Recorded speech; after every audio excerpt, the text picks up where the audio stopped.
It is a great honor to be here with you today. This is an amazing audience of aspiring futurists, people who are wanting to actually get a clearer vision of the future than in ages past. And the future is not going to be as scary as some people think, and it's not going to be perfect, and it's not going to be dystopian.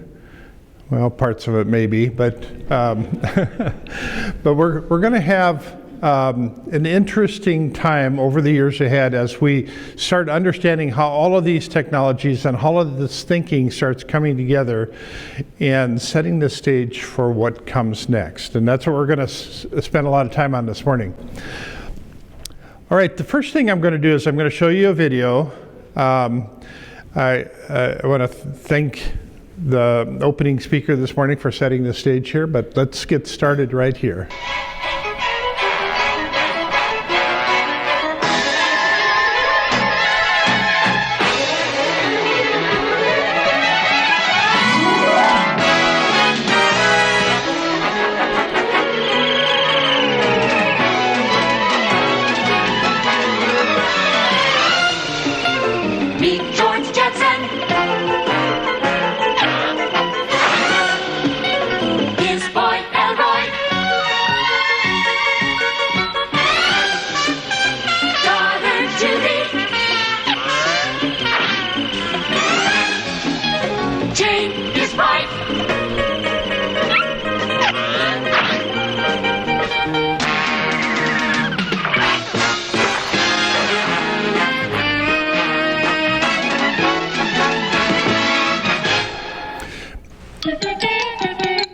All right.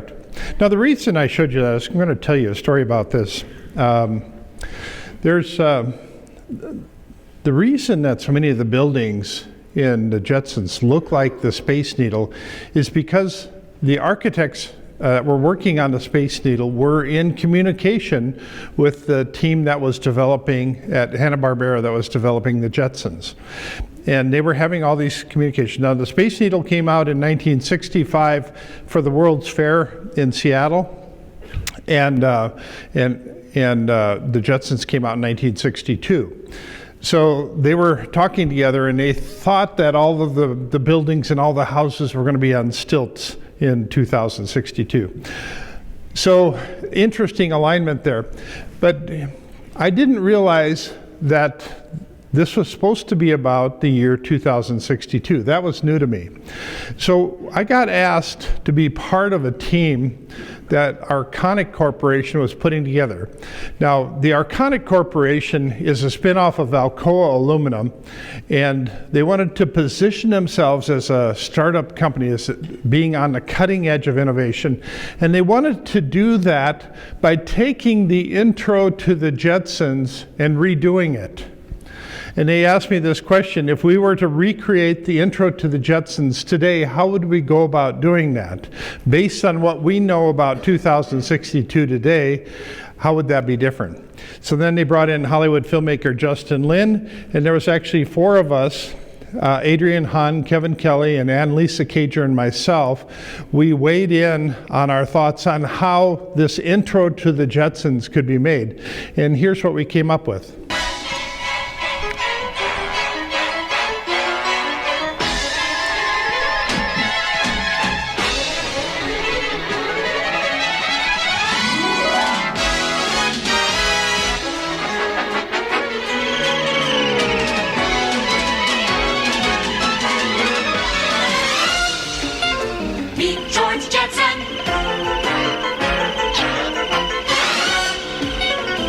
Boy Elroy.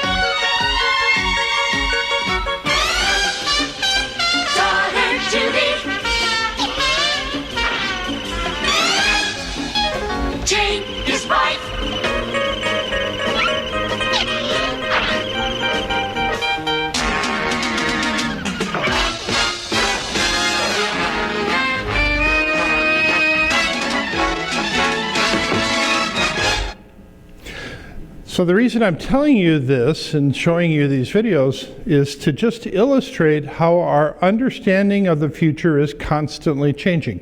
It's constantly evolving. So when we come up with a scenario, we come up with, find a signal about the future. All of these things are just a snapshot in time. So we're constantly moving and changing directions here. Now I get asked a lot, how do I stay up on what's important, what's actually going to change in the future? Because I see, I read up to 1,000 headlines every day, and I see all of this information that's coming in and how the world is changing in so many interesting ways. And I look at a lot of these headlines, this research report, and I said, wow, this just changes everything. And then nothing happens. In fact, nothing happens most of the time. So I pay attention to what's getting traction. Where's the smart money going? What's really starting to move and start to shift? Because effecting change in the world is very difficult. It's very difficult to move the needle one direction or the other.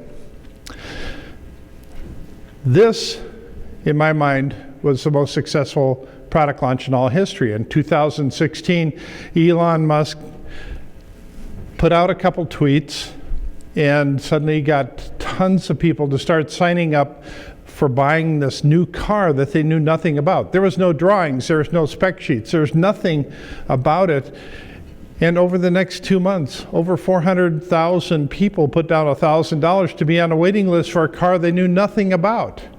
And most of these people were on the waiting list for a couple of years. See, as soon as he did that, though, the entire automobile industry woke up. They said, wow, we had no idea people wanted electric cars. This is a massive shift in the entire landscape of automobiles. And so all of the rest of the industry shifted gears and started producing electric vehicles. So I have to remind people that the cars that we drive today have actually been in development for the past 120 years. It's taken that long to get to cars that are this good. This is a long development cycle. And for the past 120 years, people who have been designing cars are focused on one central function, which is driving. They're focused on that act of driving. But as we move into an autonomous world, a driverless era, people are no longer going to drive. So this entire body of knowledge that's been developed about the human relationship to the steering wheel, the human relationship to the pedals on the floor and the dashboard, all of that goes out the window. And they're focused on everything else that's happening inside of a car other than driving. And then people start asking, is this the same job? We're going to start hearing this question a lot. Is this the same job as kind of the basics of a lot of professions start to shift and change? See, we're a very backward-looking society. We're backward-looking because it's just human nature. We've all personally experienced the past. As we look around us, we see evidence of the past all around us. In fact, all information we come into contact with is essentially history. So understanding the past is very knowable, and yet we're going to be spending the rest of our lives in the future, so it's almost as if we're walking backwards into the future. My job as a futurist is to help turn people around and give them some idea of what's coming down the pike. But how does the future get created? Well, the future gets created in the minds of all of us. Everybody participates in creating a future, but certainly some of us have more influence than others. But people make decisions today based on their understanding of what the future holds. So I use this phrase quite a bit: the future creates the present. Now this is just the opposite of what most people think. Most people think that what we're doing today is somehow going to create the future, but from a little different perspective, it's these images of the future that we hold in our head determine our actions today. So here's the key thing. If we change somebody's vision of the future, we change the way they make decisions today. This is very important, because my goal in doing a presentation like this is to change people's vision of the future, and as a result, they'll make different decisions walking out of here. I get asked a lot if I have a crystal ball, and yes, I do have a crystal ball. I had it on a shelf at home, and it was, my wife came up to me one day and said, "Oh, why don't you just take this to the office? It's just collecting dust."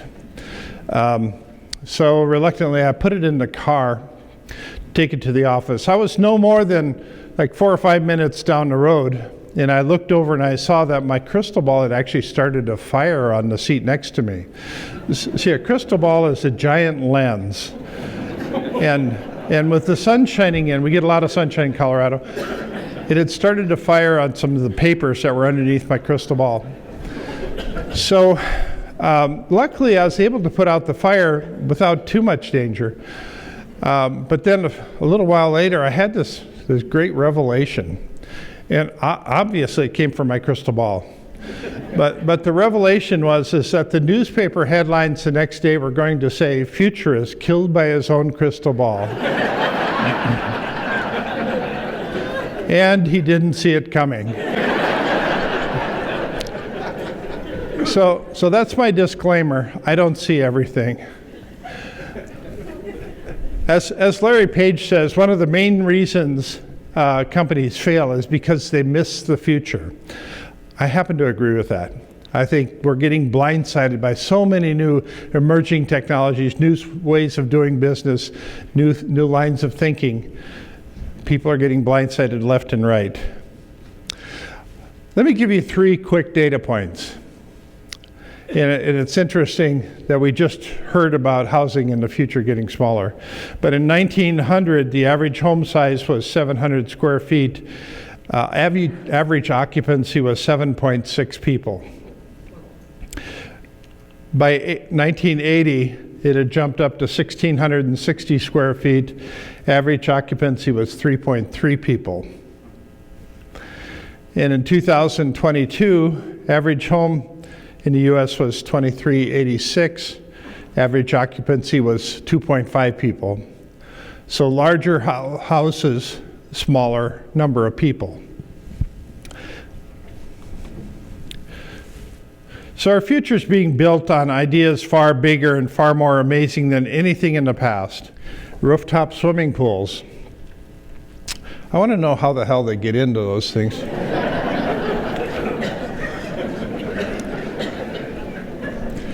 Space hotels. I want to know how they get into those too. Underground tunneling systems, humanoid robots, tube transportation, reinventing life on planet Earth. The satellite internet will dramatically transform communications, and in some amazing ways. See, 40% of the world right now doesn't have reliable, stable internet. And so Elon Musk has been determined to change that. And there's potential of 4 billion users worldwide, mostly non-English speaking, mostly poor. But entrepreneurs everywhere are going to have unfettered access to this, regardless of the government telecoms and the existing monopolies. So this does have monopoly breaking capabilities. So Starlink has this grand vision of shooting up 42,000 satellites into space. They have right around 3,600 in space right at the moment. And that number keeps growing because they're shooting up a new rocket every week. There is competition. Amazon, in their Kuiper network, they plan to put up 3,200 satellites. OneWeb 2000 Iridium's already got 66 up there. Samsung's going to shoot up 4,600. China has announced they want to shoot up 10,000. These numbers are going to continue to grow. And then Tesla is planning on coming out with the Tesla Pi phone. This is a direct satellite or phone to satellite communication system. So you can use this phone anywhere in the world. That's going to be a real game changer. Now there's lots of rumors surrounding this, but as with everything else that comes out from Elon, it's always delayed. Okay, competing in a networked world, the key to competitive advantage is no longer the sum of all efficiencies, but the sum of all connections. See, most people believe that the future is a random set of unpredictable circumstances. That's not true. Most aspects of the future can be predicted with a high degree of probability. Like, I can predict that this building, the building that we're in today, is still going to be here 6 months from now. I can predict that with a high degree of probability. I can predict that the Earth is going to travel around the sun in roughly the same orbit 100 years from now. Again, I can predict that with a high degree of probability. That the laws of gravity are still going to be in place 100 years from now. That we're still going to have seasons of spring, summer, fall, and winter 50 years from now. And that if we put a handful of seeds in the ground, that a certain percentage of them are going to spring to life. Again, I can predict that with a high degree of probability. In fact, we have so many things that are stable in our lives that we can actually plan a birthday party 2 weeks from now and have a great degree of certainty that we can pull it off, that we can make that happen. So most of our future is being formed around this foundation of stable, slow-moving pieces, elements, with a high degree that are highly predictable. The greatest uncertainty happens around the human-based systems and the natural systems. So things like weather, earthquakes, floods, animals, insects, those are highly unpredictable. And human systems, technology, government, economy, human behavior. So our ability to manage and direct both natural and human systems gives us the keys to understanding the future.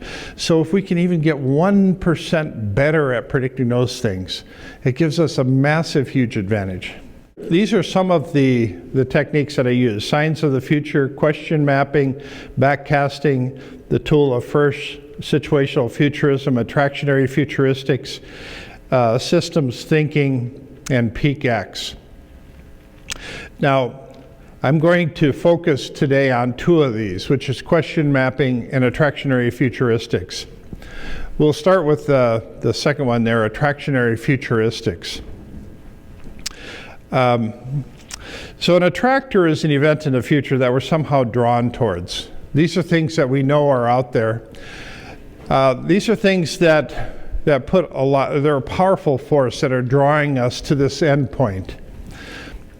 So Leonardo da Vinci dedicated over 500 drawings and 35,000 words to the concept of flying.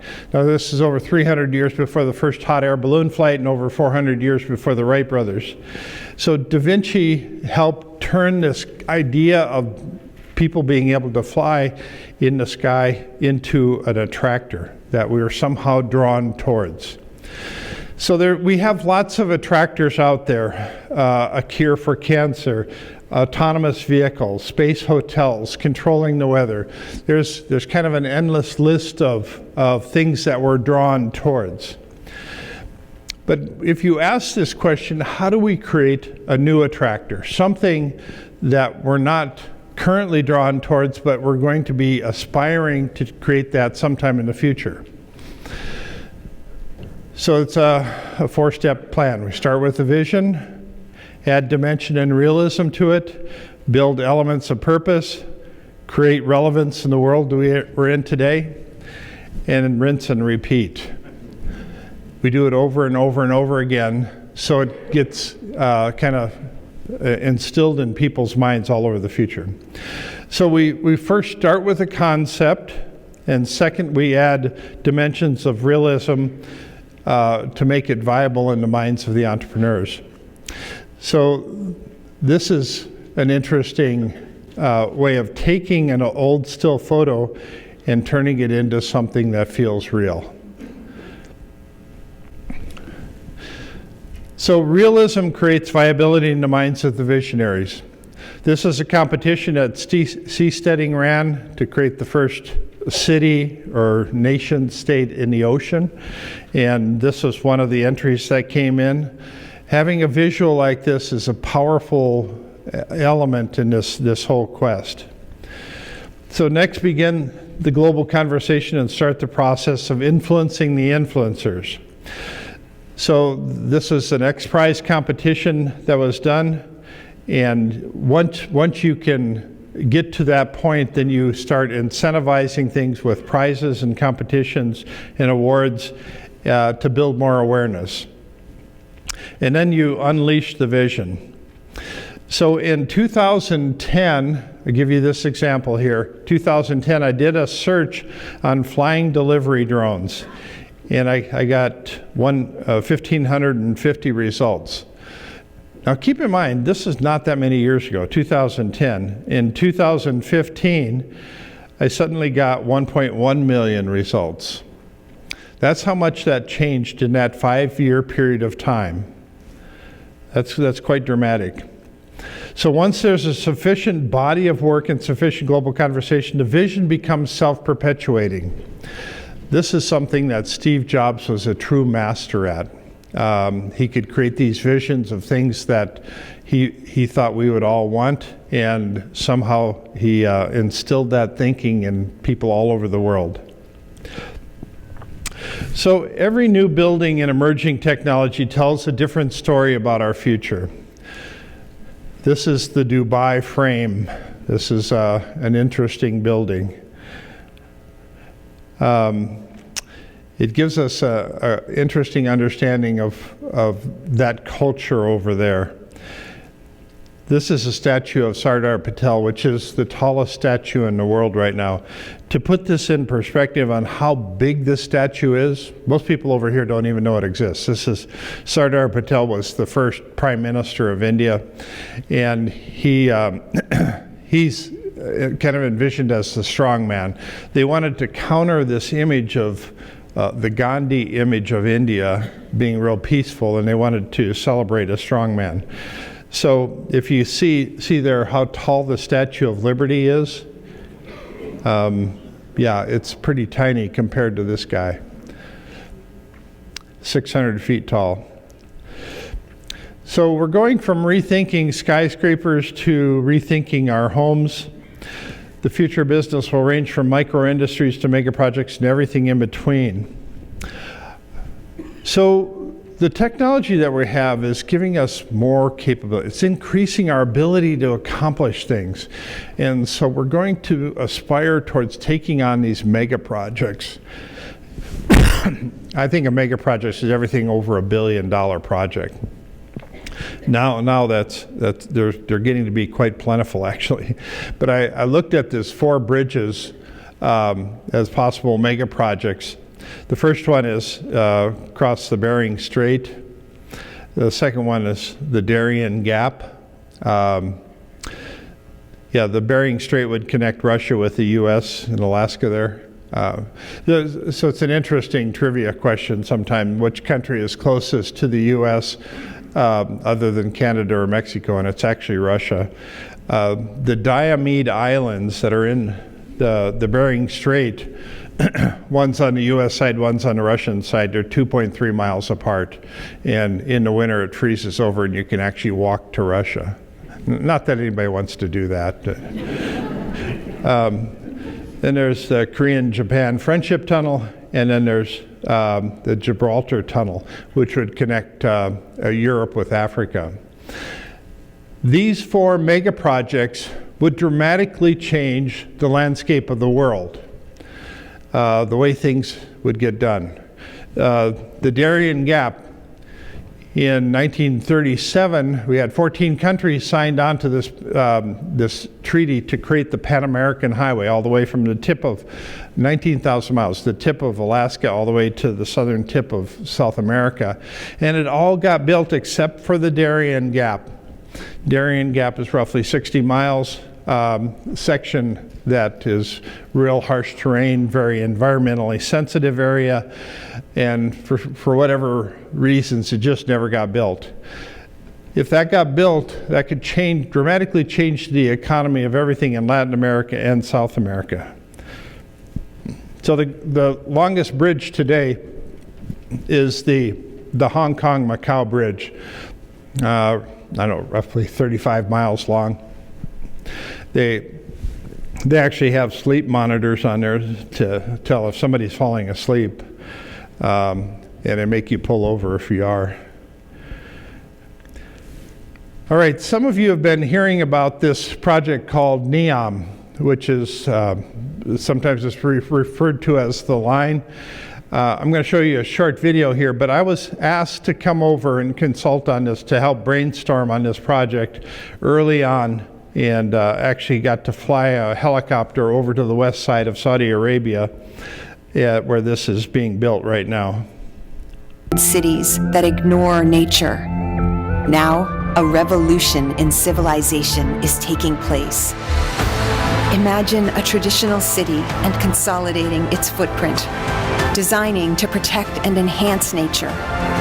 The line will be home to 9 million residents and will be built with a footprint of just 34 square kilometers. And we are designing it to provide a healthier, more sustainable quality of life. The line's communities are organized in 3 dimensions. Residents have access to all their daily needs within 5-minute walk neighborhoods. And the line's infrastructure makes it possible to travel end-to-end in 20 minutes with no need for cars, resulting in 0 carbon emissions. By leveraging AI technology, services are autonomous, saving you time and effort. Designed by world-leading architects, the line is 500 meters tall, 200 meters wide, 170 kilometers long, and housed within an elegant mirror glass facade. Intelligent solutions create efficiency and year-round temperate microclimate with natural ventilation. Energy and water supplies are 100% renewable. The line is designed as a series of unique communities, offering a wealth of amenities, providing equitable views and immediate access to the surrounding nature. With 40% of the world accessible within 6 hours, at the heart of the globe's key trade routes, a place for commerce and communities to thrive like nothing on Earth seen before. Okay, that gives you just a sense as to the size and scope of this project. It's taller than the Empire State Building, 170 kilometers long, has one huge building. Now, Mohammed bin Salman, who's going to be the heir to the throne in Saudi Arabia, he wanted to build something that was more iconic than the pyramids, more iconic than the Taj Mahal or the Colosseum. And this is what he came up with. And so we'll see if he manages to pull this off, or if this just becomes the world's largest white elephant. We'll see how this turns out. I want to show you another mega project that I find rather interesting, and this is artificial glaciers. Imagine that the bucket there is the source of water. So we take a pipe upslope, put it in the stream or the lake, bury it 6 feet under the ground, and the pipe takes water down slope to the village or the desert where we want to green or plant trees. Because of the gravity, pressure builds up in the pipe. Then water comes out gushing like this. Now this sprinkling water, when it mixes with -20 air, it falls down and freezes. Over weeks, it becomes a huge mountain of ice. We started piloting the ice stupa in real-life application. People of the village came and volunteered to plant 5,000 trees, which were supported in the lean months by the moisture from the ice stupa. And that is a proof of concept. We should not stop at that. We will have 50 or so large ice stupas, which will then feed trees that we plant. So are we going to be building artificial glaciers in the future? Well, maybe. We might also be colonizing Mars here in the very near future. So let's just go into the scenario of how that could happen. 2024, Elon Musk launches the first ship to colonize Mars. That may or may not have humans on board. It could all have a bunch of robots on there. 2026, work begins building the first Mars colony. 2028, people of Mars establish themselves as a self-governing project. 2030, as demand for colonizing Mars skyrockets, Mars leaders devise a plan to fund the build-out. And in 2032, the first land sale begins on planet Mars. Incidentally, there's more land on Mars than there is on Earth because there's no oceans there, not yet anyway. And so we ask this question, do we live on an overpopulated planet or an underpopulated universe? It's the same situation, but we're thinking about it from radically different endpoints. And how will the sale of land on Mars affect real estate investments on Earth? The real estate people are scratching their head a lot on that one when I talk to them. All right.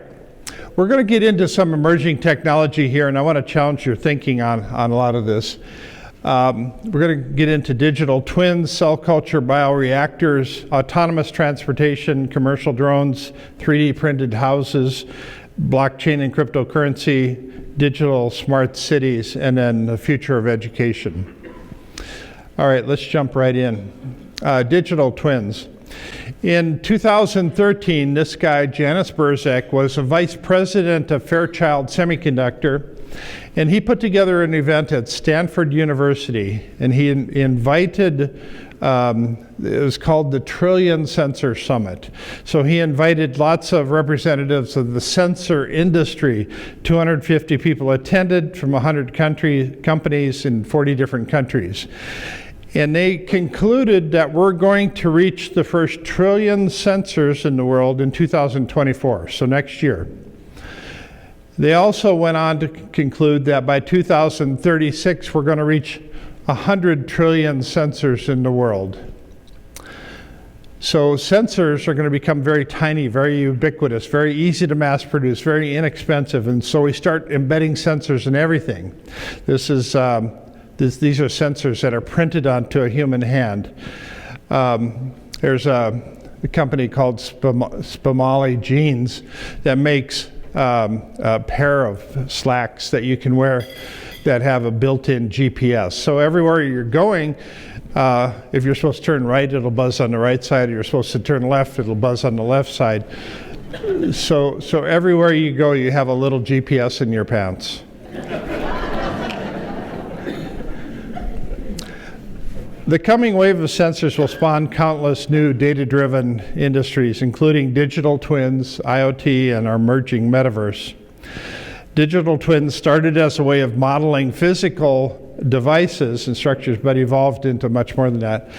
So you can put sensors all over a piece of equipment, whether it's a front-end loader, or whether it's a cruise ship, or whether it's a turbine in a power plant. Then you can monitor the operation from a long ways away. That was what it was originally intended to do. However, it's evolved into much more than that. And so not only do we want to monitor things from a long ways away, we also want to control them from a long ways away. So it's not just monitoring, it's also control.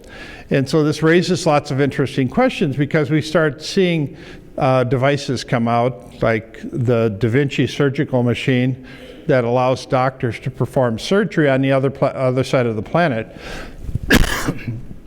And then we start having pieces of equipment like John Deere and some of the other tractor companies are creating driverless vehicles. And then you start asking the question, at what point do the operators no longer need to be in the vehicle?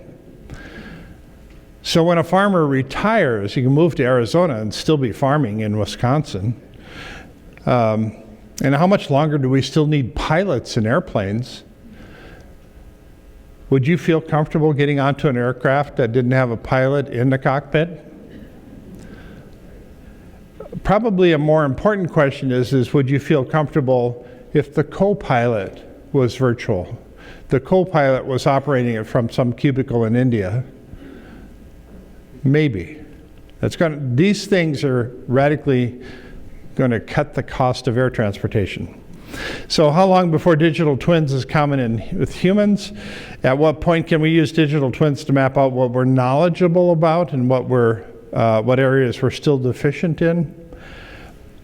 And then how long before digital twins can see and hear through smart contacts or smart glasses and enable us to have perfect recall of everything we experienced? Wouldn't you like to have that resource, that cloned brain of yourself sitting over here, that if you can't remember something, you just tap into it and instantly you get it in your head? How long before doctors can monitor somebody's health remotely through their digital twin? All right, let's go into cell culture bioreactors. This is where it starts to get weird. So this is Mark Post. It's spelled like post, but he pronounces it Post. And he's the chief scientist at Mosa Meats. He's the guy that created the first lab-grown hamburger. Now, I spent a couple days with him down in New Zealand. We were at a conference together, and he's really an interesting guy, very geeky in how he thinks about things. Now, his research was all funded by Sergey Brin, one of the founders of Google. And so that brought this whole lab-grown hamburger to life, the very first one, which cost like $350,000, that lab-grown hamburger. And Sergey Brin said, we need some more publicity here. And he suggested doing a taste test on BBC television with a couple food critics. Now, you can go onto YouTube and you can find this taste test. And it's interesting to see the comments that they make. Now, when everything that they say, something like, well, it's a little too dry or it needs more marbling or something like that, Mark Post instantly comes back and he says, well, we can design that into it. We can engineer that into it. This is a picture now. Now, that, keep in mind that was 2016, and since then, the industry has evolved dramatically. So the taste test, I think, was 2013. I think that was 10 years ago. So this is a plant in Israel right now where they're actually making 1,200 hamburgers a day, I believe, in this plant, and they're ramping it up to produce even more. Now, keep in mind that when you grow meat in one of these cell culture bioreactors, that you start with the stem cells of the animal and it's actual meat. It's just a different growing process. And so it's considered slaughter-free meat. There's no killing of animals, and you can produce this meat much quicker than you could any other way. Now, there's lots of price resistance over the beef, pork, chicken, fish industries. So my thinking is we're going to start seeing lots of exotic meats like wombat meat, penguin meat, or bumblebee meat. God knows how many times I've woke up in the middle of the night and said, wow, I wish I had a bumblebee hamburger.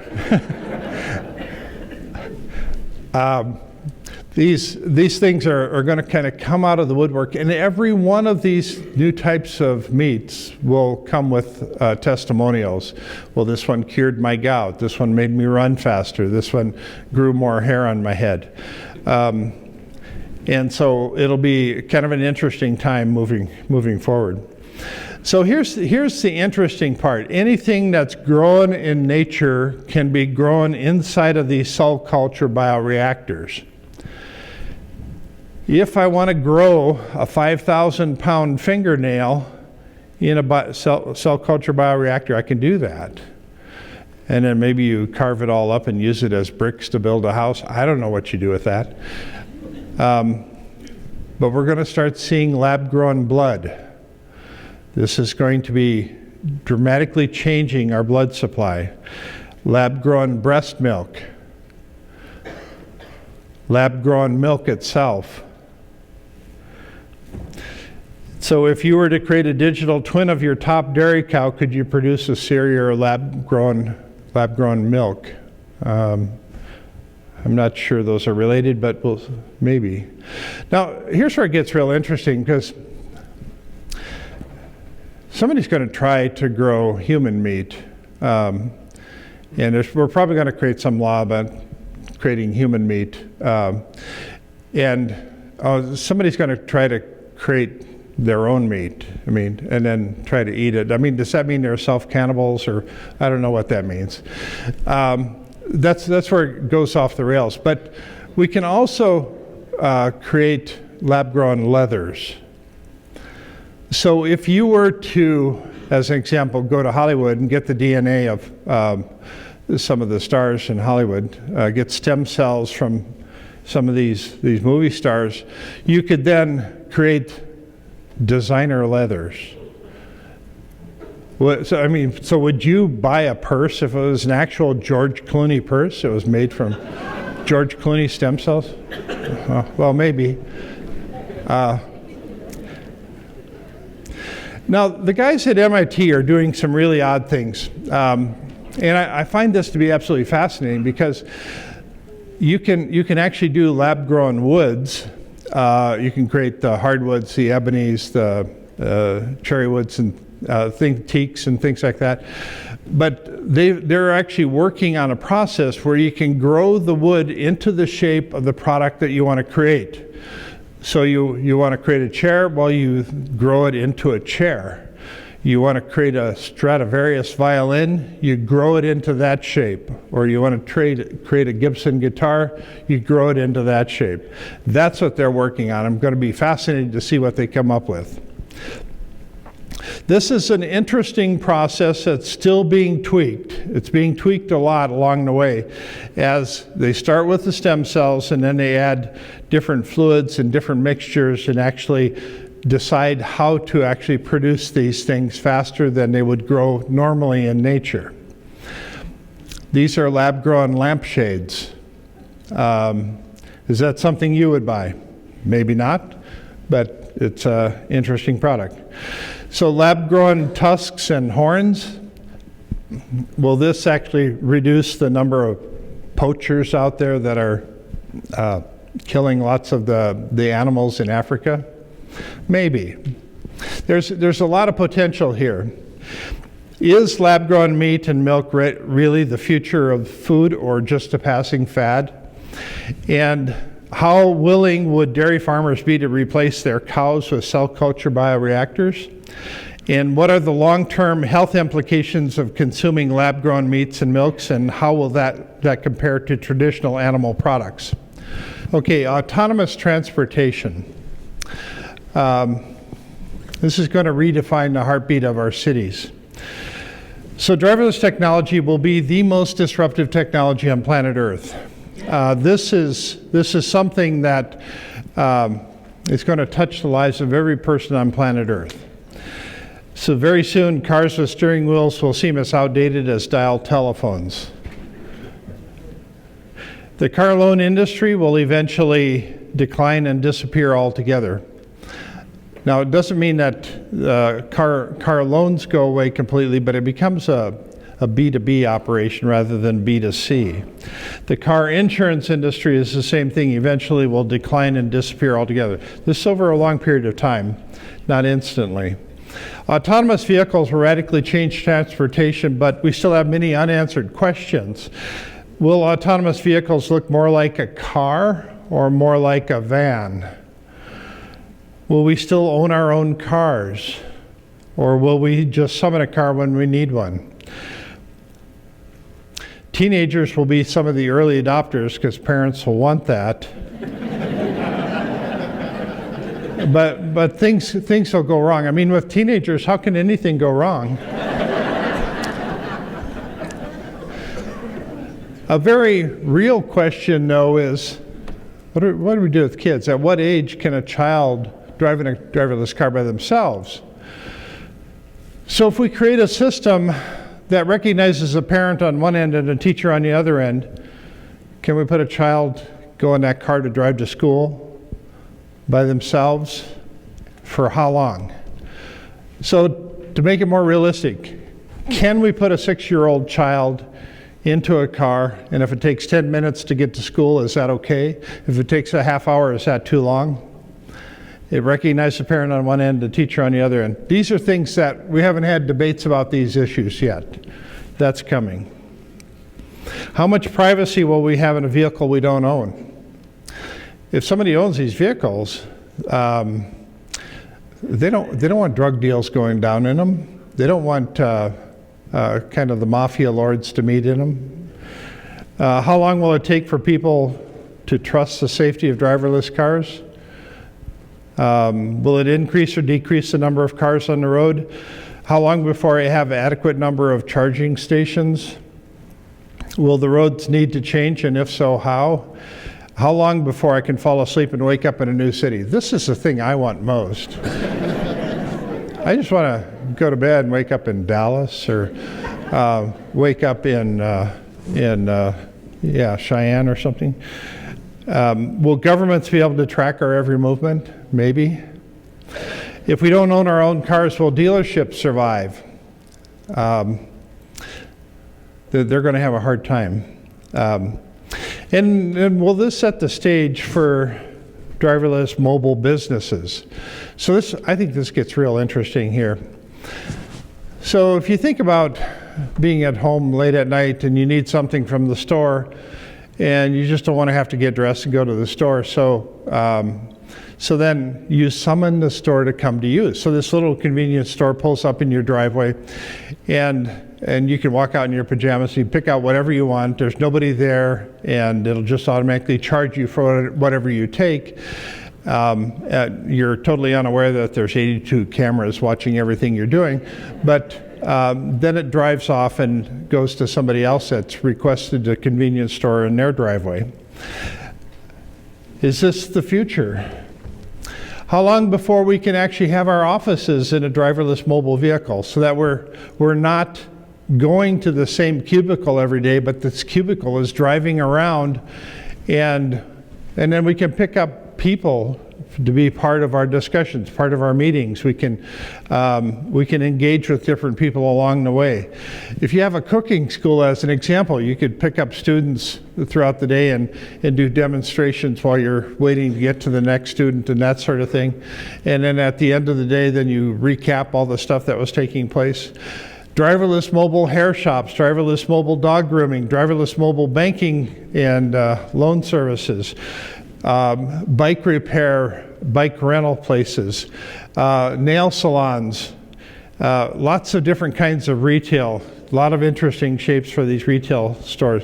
If you want to throw a party out in the middle of a cornfield, you can do that by just summoning this driverless mobile robotic bar to go out there, and then have a robotic band playing, and you could have your own party out in the middle of a cornfield. Anytime there's a gathering of people, whether it's a softball tournament or a parade on Main Street or people getting out of a Packers game, all of those people will be ready to buy something, and these things will be set up and instantly start doing business. Driverless mobile hotel rooms. Let's say you want to do a three-day event, maybe in the Dells. You can summon 500 driverless mobile hotel rooms to come there. You set up, and you have your event. And then when you're done, all of those mobile hotel rooms then go to New Orleans for the next event that they're doing down there. These can also be driverless mobile hospital beds. So think in terms of FEMA wanting to send these things out wherever there's a disaster, a flood or a hurricane or an earthquake or whatever. Now, driverless mobile doctor offices are already in play.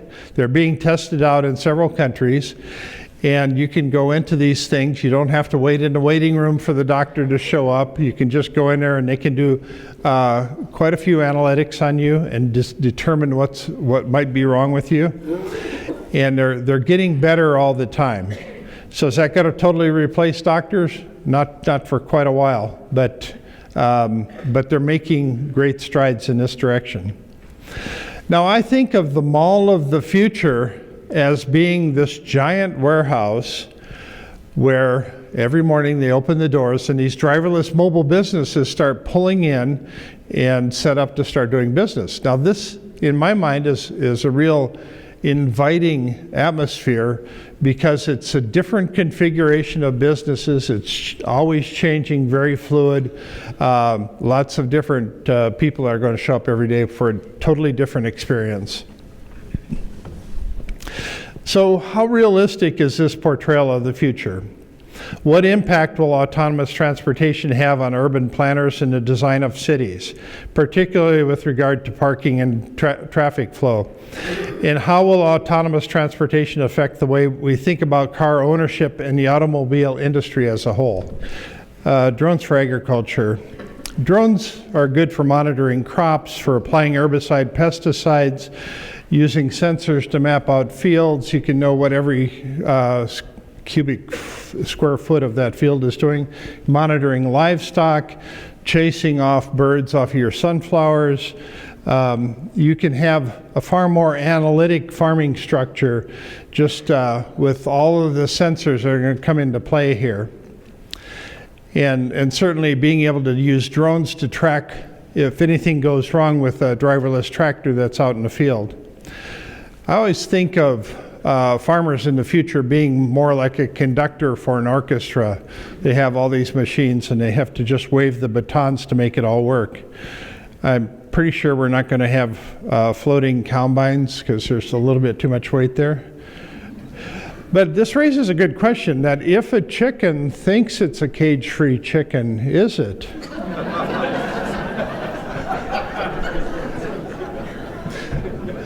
Sorry, this has nothing to do with drones, but I just... All right, commercial drones. The commercial drone industry is progressing quickly.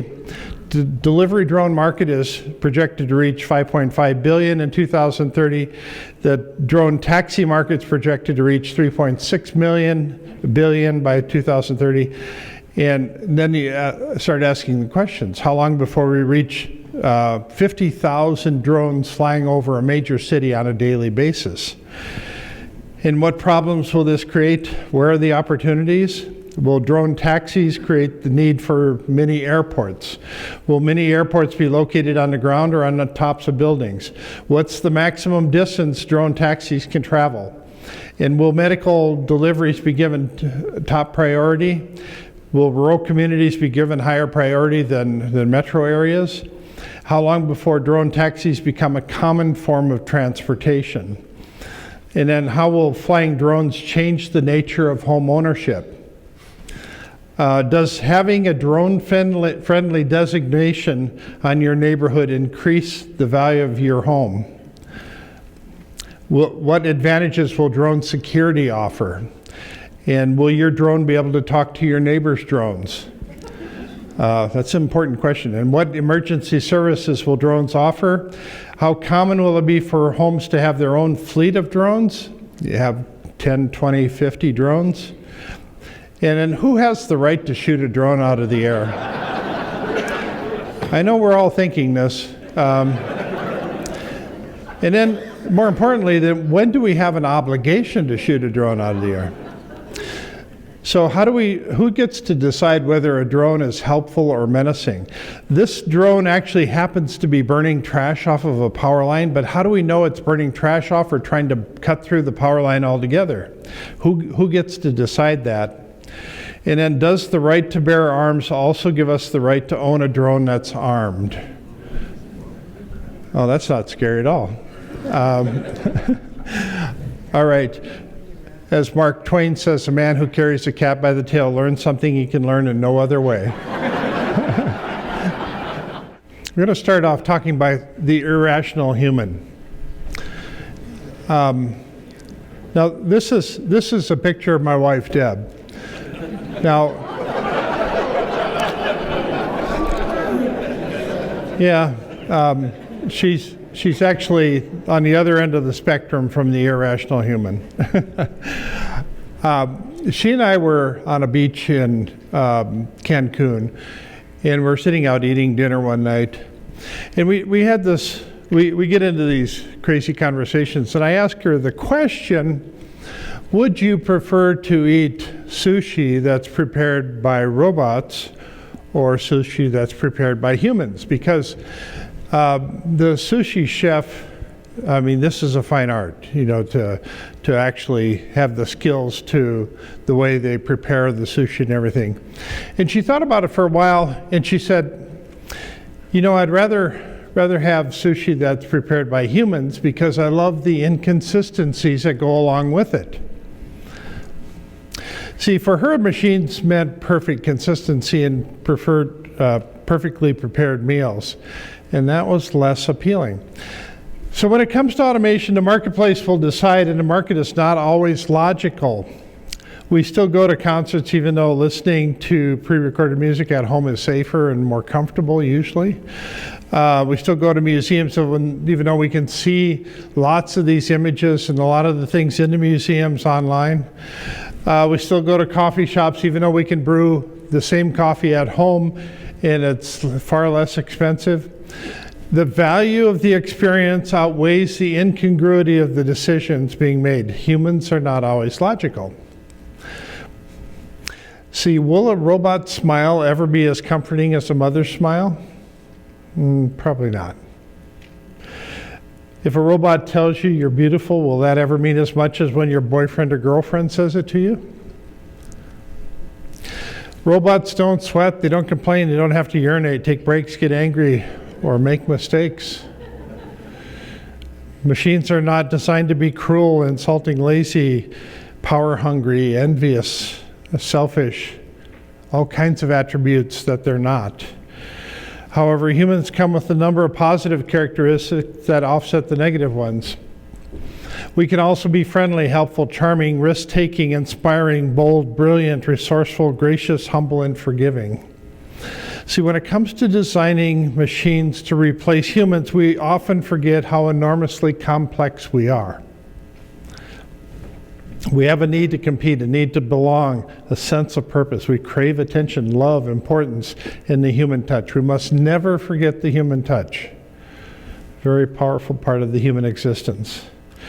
Will we buy music that's generated by machines or music produced by humans? Will we buy machine-made art, watch a robo-ballet, attend a car race with only driverless cars, or sit in a stadium and watch robo-athletes? See, in virtually all these situations, we will choose to do both. We will also love some robots and hate others, but we don't live in an either-or world. Our human culture has grown up around this inclusive both-and economy. Certainly we'll do one far more than the other, but yeah, we don't totally exclude other things.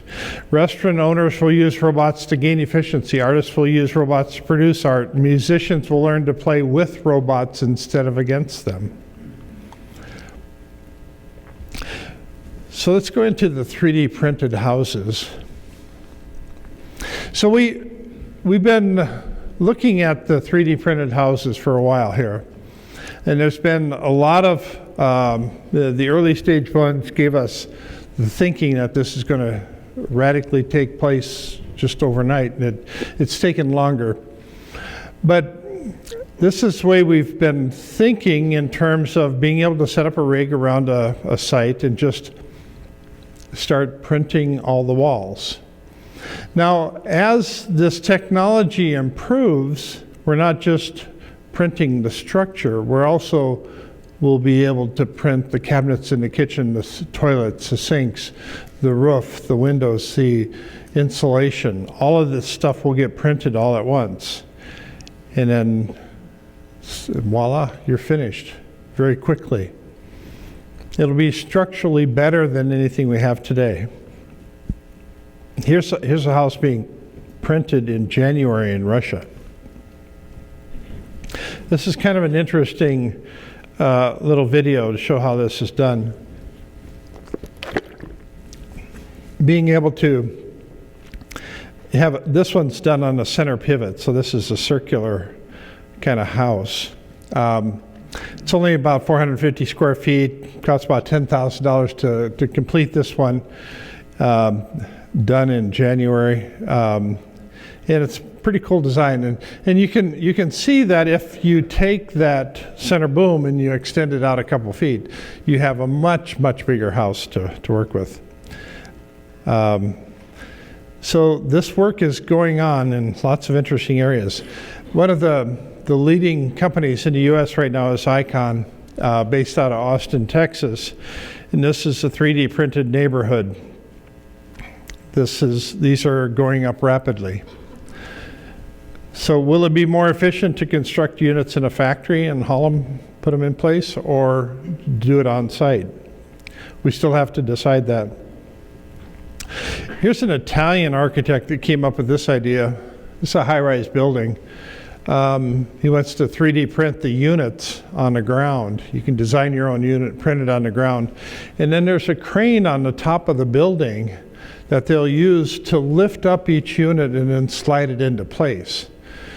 So is that how we're going to make high-rises in the future? Well, maybe. I don't know. But 3D printing, it opens up to lots of freedom, freeform structures unlike anything that we have today. With 3D printing, you no longer have the need for flat walls. Every wall can become an artistic centerpiece. It will force us to rethink the entire concept of what a house is, what an office is, what a condo is, and rethink the world around us. So let me go through these questions. How long will it take for the housing industry to universally adopt 3D printing for construction? What are some of the main problems you foresee with this type of construction? And will 3D printed houses revolutionize the affordable housing crisis? Let's talk about blockchain and cryptocurrency. I've been actually working in this space much more than I ever anticipated. So I'm going to go through a series of 10 predictions. Now, this is a different type of foresight. Now, a lot of kind of futurist organizations, they frown on this idea of doing predictions, but I find that predictions are very useful in helping it. What they do is they force you to think about the future and draw your own conclusions. So cryptocurrencies, this is dramatically changing the financial landscape. And we're creating this coming era of cryptocurrency, banks and insurance, loans, mortgages, coaches, advisors, and much more. See, Bitcoin was designed around these central features. It's open, it's borderless, it's decentralized, it's neutral, it's censorship resistant, and there's several other attributes that we can label it with as well. But people had these choices when it came into contact with cryptocurrency the first time. They could either fight against it, or they could compete with it, or join the movement and embrace it. There's lots of reasons why people are standoffish about cryptocurrency, because it doesn't make sense to a lot of people yet. Abra is a company that's going to launch the first US-based crypto bank sometime very soon here. So pay attention to the news on that one. Okay, I'm going to go through these 10 predictions, and then we'll go through a series of questions.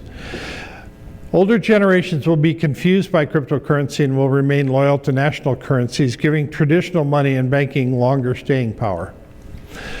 Within 3 to 5 years, most major retailers like Amazon, Walmart, Home Depot, and Costco will begin accepting crypto as payment. Within 3 to 5 years, banks will begin to offer a number of cryptocurrency services, including exchanges, savings account, payment accounts, crypto transfers, and more.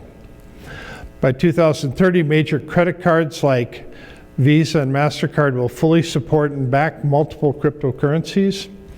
By 2030, most banks will be working with both national and cryptocurrencies.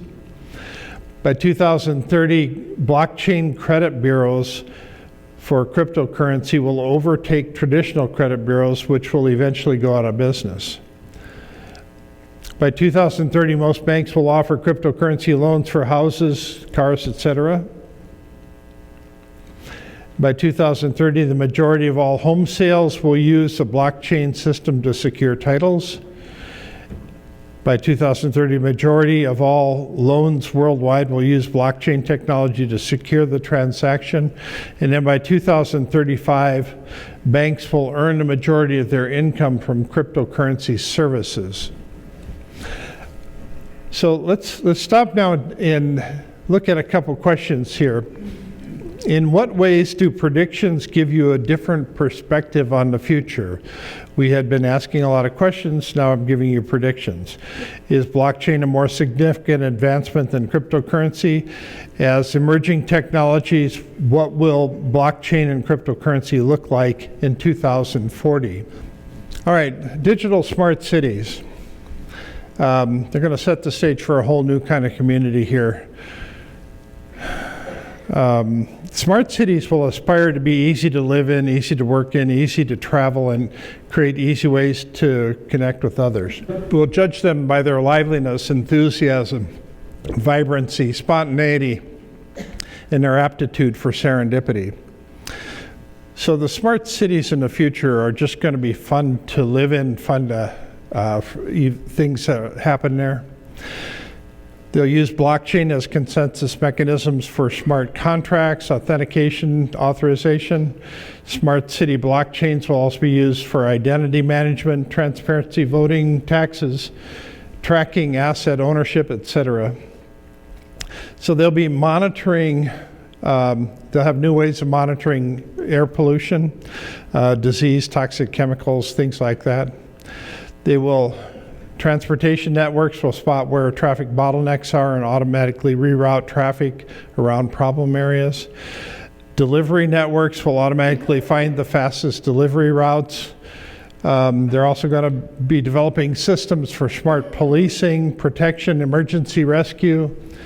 They'll use noise monitoring to track very distinct sounds in a city, such as screams and gunshots. Each will trigger a specific kind of response. So there's companies now that are getting patents on street lights that have drones built into them. And whenever something happens, whether it's a gunshot or whether it's a scream or something else, a call comes in. Whenever there's an emergency call, the first responders will activate their fleet of drones to get eyes on it, to see what's going on, to formulate a better response. The most dangerous animal in the world is the mosquito. Over 1 million people die every year from mosquitoes. So smart cities will have great ways of managing mosquitoes and tracking them and dealing with them. They'll find ways of managing the landfills and be able to try to test out the biodegradability of the trash. Now, cities are going to have fleets of drones that are scanning over the top of the city. And they'll start building digital models of the city. And over time, these digital models are going to get much more sophisticated. Now, this opens the door for search engines for the physical world. Now, this I think is super interesting because we're in the very near future, rather than searching for words and pictures, we will suddenly be able to search on attributes unlike anything we've searched on in the past. I want something that smells like this.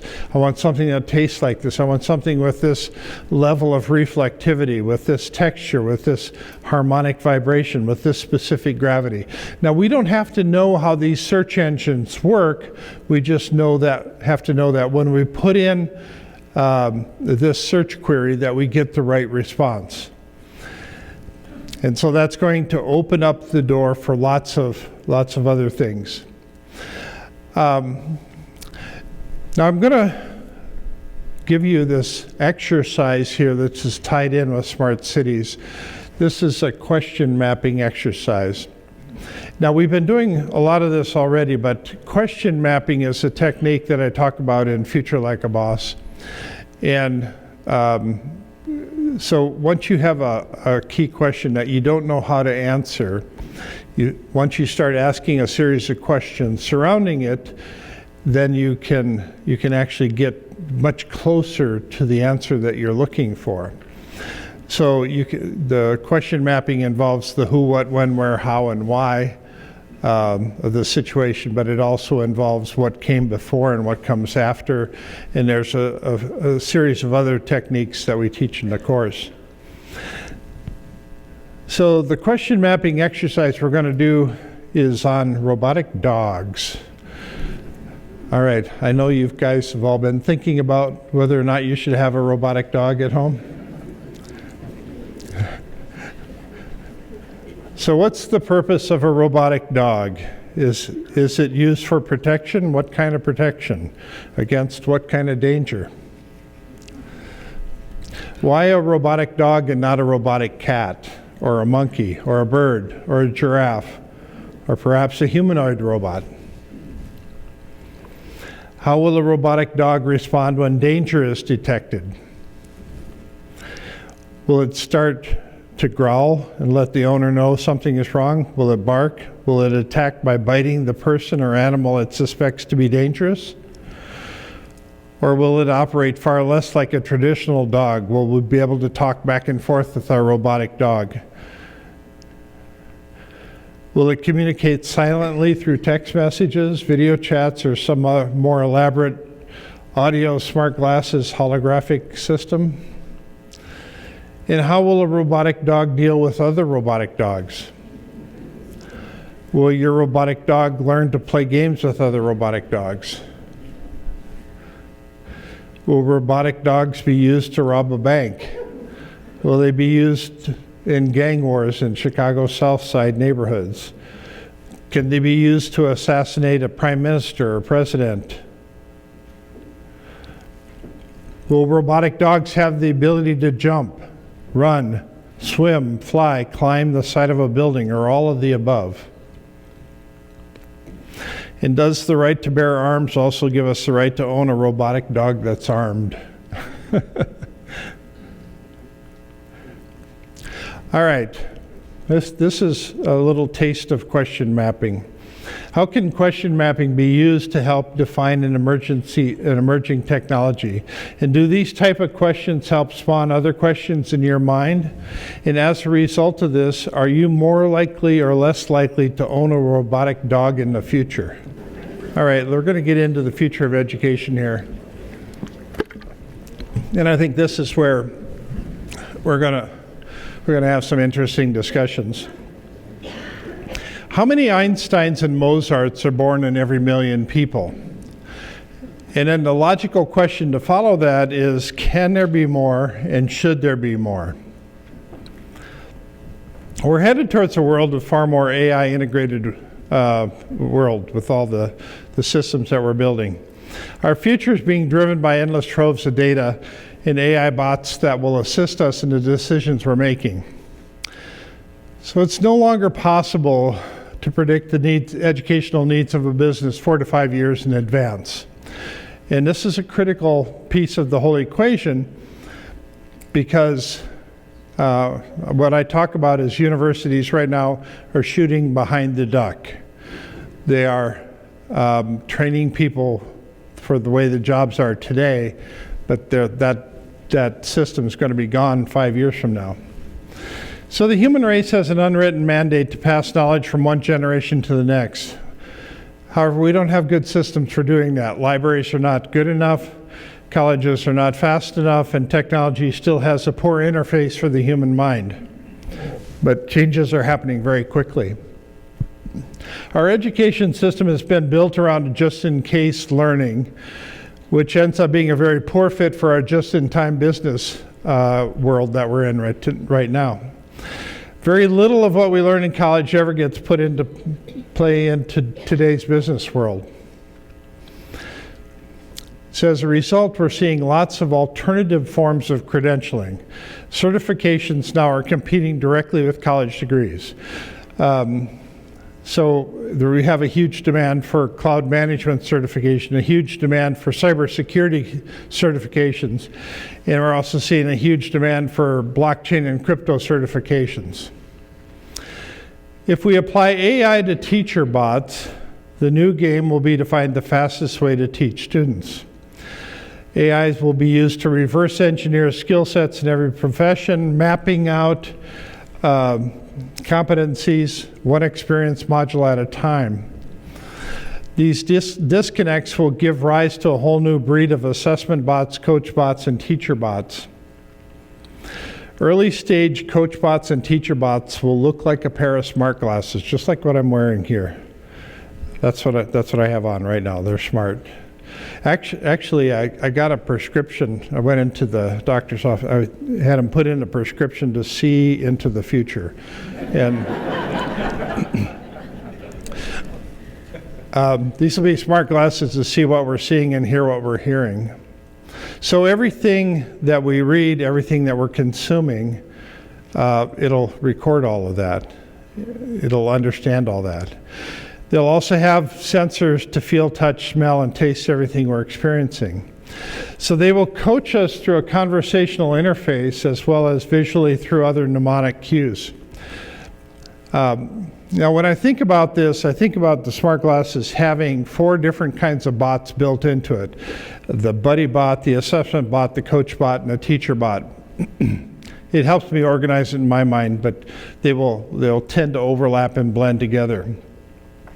So the AI buddy bot is something that we'll develop a friendly rapport with. We're talking back and forth with this.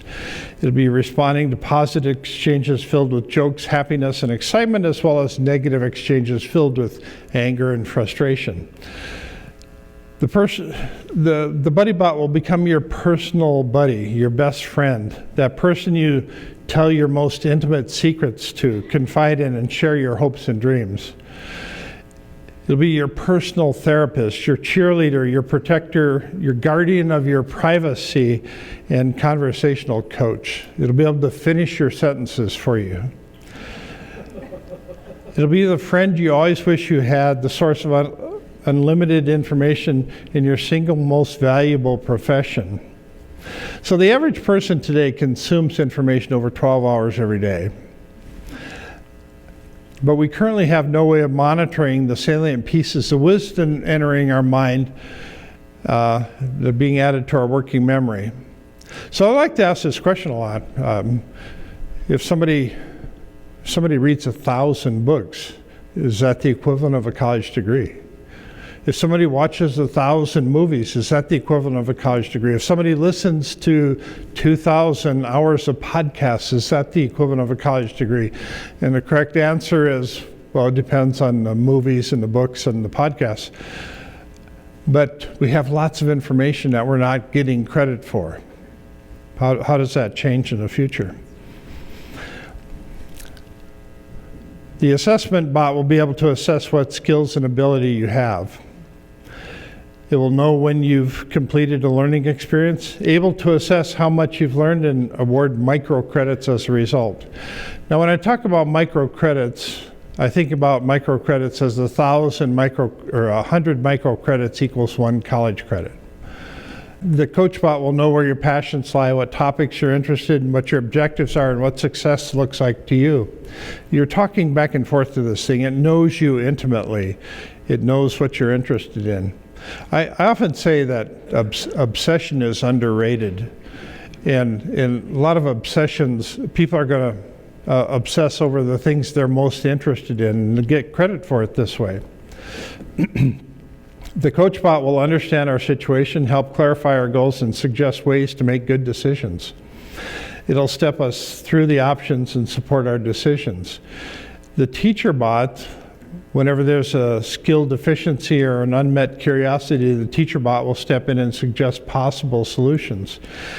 It will know when to schedule the training, what prerequisites are needed, and what's sinking in and what isn't, and when we've met our objectives. So this is going to be kind of a whole new way of once we're absorbing stuff, then we start getting microcredits for all of the things that we're consuming. That'll change kind of how we think about the things that we're interested in. This will also set the stage for accomplishment-based education. See, unlike apprenticeships, virtually none of the effort going into achieving a college degree produces anything noteworthy other than a certificate of completion. However, there's many achievements equivalent to a college degree. So as an example, if somebody wanted to write a book, you had an AI coach bot that was coaching you on how to write a book. It would help you develop the outline for the book, the whole storyline, create the story arc, develop the characters, and create a good ending for it. And by the time you're finished, then you would have something that you accomplished, something you could show your friends, something that you're proud of. The same thing as if you wanted to design a video game. You could have a coach bot that was coaching you through the whole process, helping you learn each of the gaming routines and each of the techniques that's needed to make it happen. Or if you wanted to invent a product, or you wanted to produce a documentary, or you wanted to launch a new business, or found a movement, or produce a podcast series, or just become an expert on a topic, it could coach you through this whole process. This is unique and different. So I was thinking the other day about a different kind of coaching system. If somebody put on a spandex suit and they then put muscle stimulators on the sides of the spandex suit, and then you wanted to actually be able to perform a floor routine in gymnastics similar to what you see in the Olympics. So then you could take this floor routine in the Olympics and you could actually program that in so your muscles would be triggered at the right time when you're doing this. And so then naturally you wouldn't be as good as an Olympic gymnast when you're doing this, but it would make you much better than you currently are. And then if you did it, I don't know, 700 times, you might be as good as an Olympic gymnast. But it's a different way of teaching. It's teaching through this muscle stimulation with the help of AI. Is that a good idea? I have no idea. Proficiency comes from doing, and every accomplishment will be assessed to assure true mastery of the skill. This is really rewriting the rules for achievement. And this idea of an equivalency scale. So how many microcredits do you need to have the equivalent of a bachelor's degree or the equivalent of a master's or a PhD? And the way I think about it is we're actually going to create probably 300 levels above a PhD. So you have this black belt, category 5 ninja PhD up there that only 3 people in the world have achieved. That's what we're headed towards. This is really gamifying education with microcredits. And it's credentialing everyday learning. So it's an equivalency scale that will have no value in the mind of traditional academics. It's an equivalency scale that only holds importance in the minds of somebody that hears about it. Is you've suddenly achieved the equivalency of 13 PhDs. Now, if you have a conversation with somebody and you tell them about what you went through to achieve that, that can sink into that person's mind. So, see, whenever a system becomes super reinforced, like our education system is right now, it requires a radical form of disruption, and that's what this type of situation is a radical form of disruption to dislodge our current thinking. So if, as an example, you were to read a book and you did the assessment on you. The assessment bot did it. You got 14.7 microcredits. You go to watch a movie, and you have the assessment done, and you get 3.2 microcredits. You listen to a podcast and get 4.7 microcredits. And so all of these learning activities that are happening normally in your life, suddenly you're getting credentialed for all of those. That becomes quite the game changer. And it creates room for all these levels far beyond a PhD. So with a conversational interface, AIs will learn students' interests, their proclivities, their idiosyncrasies, and how to keep them engaged. AI will quickly learn what skills you're proficient in, what skills you're deficient in, and what's needed to bring you up to speed. Throughout this training curve, individual learning will begin to scale far faster than anything imaginable in the past. So completing the equivalent of a 4-year degree in 1 to 2 months is entirely possible with this form of AI learning. So as always, the advantage goes to those who are most prepared for jobs that currently don't exist, using technology that hasn't been invented yet to solve problems we don't even know are problems yet. So the future is ours to create. We're entering a world that will require higher caliber people, and it's preposterous for us to think that our existing systems can start producing better results. Each of us has only one body, one mind, and one life, and whatever we do to increase our capabilities will make us more valuable on the world stage. With the help of AI, people in the future will view themselves as being in a constant state of improvement. Over the coming decades, we will become exponentially more fixable, trainable, repairable, improvable, and even reinventable. And you don't have to get old. I just thought I'd throw that in too. It will no longer be about who we are today, but who we have the potential to become. When it comes to education, we have met the enemy, and it is us. Ironically, we need to step aside so AI and automation can help us unlock the person we were truly meant to be. That's why I have this prediction out that by 2030, the largest tech company on the planet will be an education-based company that the world hasn't heard of yet. This thing, when somebody finally invents it, it's going to scale like lightning, really fast. All right, we have a series of questions here. Will students still sit in classrooms in the future? How will colleges change or transform during the next couple decades? What skills will be important in the future that don't exist today? In what ways will a superior education system make people different in the future? We're entering into a period of unprecedented opportunity. And why is this so important? Because humanity is going to change more over the next 20 years than in all human history. At the same time, risk factors are going to go up exponentially. And our children's children who haven't even been born yet are counting on you. They're counting on the people in this room to make great decisions. As Steve Jobs said, right now is one of those moments when you are influencing the future. But sometimes our best efforts just look a lot like this. Yeah, pretty much just. Any of you that want to listen to the Futurati podcast, Trent Fowler and I do this once a week, and we talk about everything, a lot of really geeky stuff, from quantum computing to blockchain to space travel and things like that.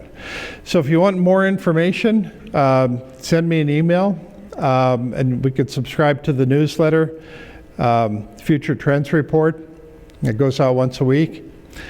And I want to thank you very much for having me here today. This has been terrific.